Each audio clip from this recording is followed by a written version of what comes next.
નમસ્કાર. આજના આ ઝડપી વિશ્લેષણમાં આપણે ભારત અને દુનિયાના તાજા પર્યાવરણીય અને જૈવ વિવિધતા અપડેટ્સ પર નજર કરીશું. સીધા જ નવા અભયારણ્યો, પ્રોજેક્ટ ચીતા અને દુનિયાભરની નવી પર્યાવરણીય નીતિઓની રસપ્રદ વિગતોમાં ડૂબકી લગાવીએ. વિચારો, દરિયા વિના મેંગ્રોવ.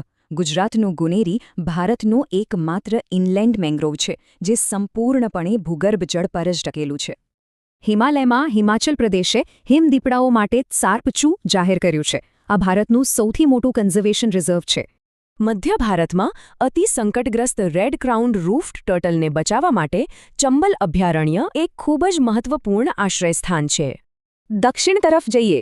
કેરળ સરકારે અરાલમેને સત્તાવાર રીતે ભારતની સૌપ્રથમ બટરફ્લાય સેન્ચ્યુરી એટલે કે પતંગિયાઓનું અભયારણ્ય જાહેર કર્યું છે. વિચારો, ભારતભરમાં ટાઇગર રિઝર્વનું કેવું વિશાળ અને અદ્ભુત ભૌગોલિક નેટવર્ક ફેલાયેલું છે, ખરું ને? ઓડિશાના સિમિલીપાલમાં કાળા વાઘ પણ જોવા મળે છે.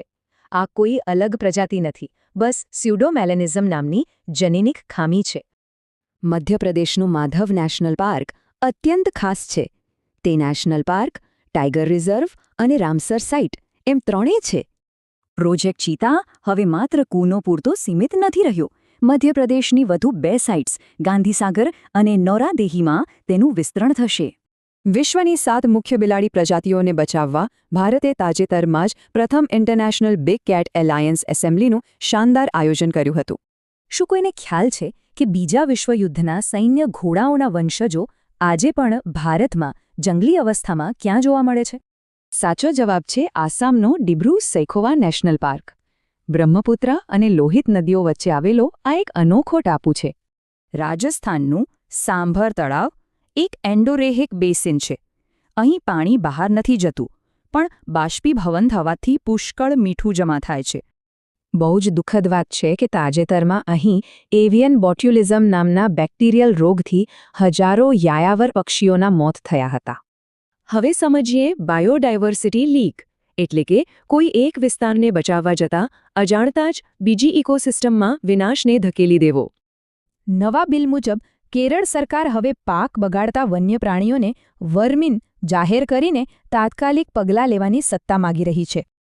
અદ્ભુત! IUCNએ સિંહો માટે પ્રથમ ગ્રીન સ્ટેટસ બહાર પાડ્યું. આ લુપ્ત થવાના જોખમને બદલે સિંહોની સંખ્યામાં પુનઃપ્રાપ્તિને માપે છે.